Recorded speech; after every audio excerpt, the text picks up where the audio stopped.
ഷൊർണൂർ പ്രഭാതം പബ്ലിക് ലൈബ്രറിയുടെ ഓണപ്പതിപ്പിൽ വന്ന ഒരു ഓണസ്മൃതി കൂടി. ശ്രീകുമാർ ബൽറാം എഴുതിയ വെയിൽ പൂക്കൾ. ശ്രീകുമാർ ബൽറാമിൻ്റെ ഓണസ്മൃതി വെയിൽ പൂക്കൾ നിങ്ങൾക്കായി അവതരിപ്പിക്കുന്നത് റംലൈം ഇക്ബാൽ. ഓണസ്മൃതി വെയിൽ പൂക്കൾ. ഇളം വെയിലിൻ്റെ തണുത്ത ചന്തമാണ് മനസ്സിലെ ഓണത്തിന്. ഷൊർണൂർ റെയിൽവേ സ്റ്റേഷന് നേരെ എതിർവശത്തുള്ള ക്വാർട്ടേഴ്സിലാണ് ഓർമ്മയുടെ ആദ്യ കണ്ണുകൾ തുറക്കുന്നത്. കറുത്ത മണ്ണിൽ നിന്നും പെറുക്കിയെടുത്ത കുമ്മായപ്പൊട്ടുകൾ കൊണ്ട് പ്രഭാതങ്ങളിൽ പാപ്പാത്തിയമ്മ വരഞ്ഞിട്ട കോലങ്ങളാണ് ഉള്ളിൽ പതിഞ്ഞ ആദ്യ കലാസൃഷ്ടി. പിന്നീട് എപ്പോഴോ അതിനരികിൽ ചാണകം മെഴുകിയ കളത്തിൽ കാശിത്തുമ്പയും ചെമ്പരത്തിയും കനകാംബരങ്ങളും നക്ഷത്രമല്ലിയുമൊക്കെ വട്ടത്തിൽ നിരത്തി അമ്മ പൂക്കളം ഒരുക്കുന്നതും കണ്ടു.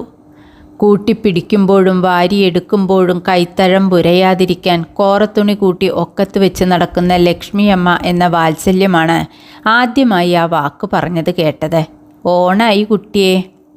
ചിങ്ങമാസവും അത്തവും പത്തും ഉത്രാട തിരുവോണങ്ങളുമൊക്കെ വേറിട്ടറിയുന്നത് പിന്നെയും ഏറെ കഴിഞ്ഞാണ്. ഓണക്കാലങ്ങൾ മിക്കതും ചെർപ്പളശ്ശേരിയിൽ അച്ഛൻ്റെ തറവാട്ടിലായിരുന്നു. ഓർമ്മയിലെ ഓണത്തിനും ആ നാടിൻ്റെ മുഖച്ഛായയാണ്. ക്രിസ്തുമസ് അധികവും ഇരിങ്ങാലക്കുടയിലെ അമ്മ വീട്ടിലും.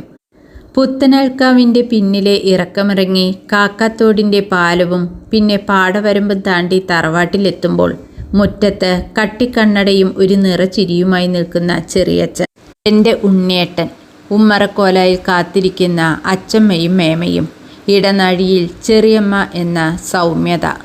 അകത്തെ മുറിയിൽ വയ്യാതെ കിടക്കുന്ന അച്ചാച്ചനെ കാണാൻ പോകുമ്പോഴൊക്കെ ആരും പറയാതെ തന്നെ 4 വയസ്സുകാരൻ നിശബ്ദനായിരുന്നു. പടിഞ്ഞാറെ പാടത്ത് വരമ്പുകളിലെല്ലാം തുമ്പപ്പൂക്കളുടെ വെള്ളാട്ടം. കിഴക്കേ മുറ്റത്ത് അമ്മയും മേമയും ചേർന്നൊരുക്കിയ പൂക്കളത്തിന് നടുവിൽ പട്ടക്കുട ചൂടിച്ച് കുടിയിരുത്തിയ മാതേരും മകത്തടിയനും പരിവാരങ്ങളും. കാവത്തിലയിൽ കോരിയ അരിമാവ് കൊണ്ട് ഹരിശ്രീയും സ്വസ്തിയും എഴുതിയ മുറ്റത്ത് തുമ്പക്കുടങ്ങളിൽ മുങ്ങിയ മാവേലി മന്നൻ. ഇരുതിരി വിളക്കിനരികിൽ അടയും പഴം നുറുക്കും നേദ്യം വെച്ച് പൂജ നൽകുന്ന ചെറിയച്ഛൻ. അരികിൽ ഏട്ടനും ചേച്ചിയും അഖിലനും നിഖിലനും, പിന്നെ മറ്റെല്ലാവരും.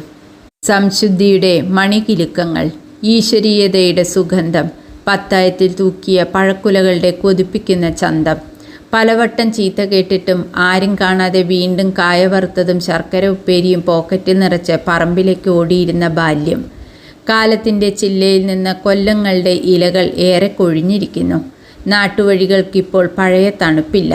അച്ചമ്മയും അച്ചാച്ചനും അച്ഛനും മേമയും ഉണ്ണിയേട്ടനും സേതു ആൻറ്റിയും പാപ്പാത്തിയമ്മയും ലക്ഷ്മി അമ്മയും ഒക്കെ എന്നെ വിട്ടു പോയിരിക്കുന്നു. 18 വർഷത്തോളം ജീവിച്ച ബാല്യ കൗമാരങ്ങൾ വിടർന്നുലഞ്ഞ ആ പഴയ റെയിൽവേ ക്വാർട്ടേഴ്സും ഇന്നില്ല. പക്ഷേ ഓണം വീണ്ടും മുറ്റത്തെത്തുമ്പോൾ ഉള്ളിൽ ആ പഴയ കുട്ടി ഉണരും. വയ്യായികകൾക്കിടയിലും പൂക്കളമൊരുക്കുന്ന അമ്മ, അമ്മയെ സഹായിക്കുന്ന അയൽ വീട്ടിലെ ഫൗസിയ ചേച്ചി, ഷീല ചേച്ചി, സ്നേഹത്തിൻ്റെ മുഖങ്ങൾ. അപ്പോഴും മനസ്സ് മറ്റേതോ കാലത്തിലാണ്. എല്ലാവരും ഇപ്പോഴും അടുത്തുണ്ട്. ഓർമ്മകളുടെ പൂമുഖത്ത് എല്ലാവരുമുണ്ട്.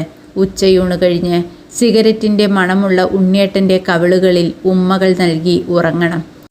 എവിടെ നിന്നോ ഒരു തണുത്ത കാറ്റ് ഓടിയെത്തുന്നുണ്ട്. അതിൽ ഓണപ്പൂവിളികൾ ഉയരുന്നുണ്ട്. ശ്രീകുമാർ ബൽറാമിൻ്റെ ഓണസ്മൃതികൾ വെയിൽ പൂക്കൾ ഇവിടെ അവസാനിക്കുന്നു. നന്ദി.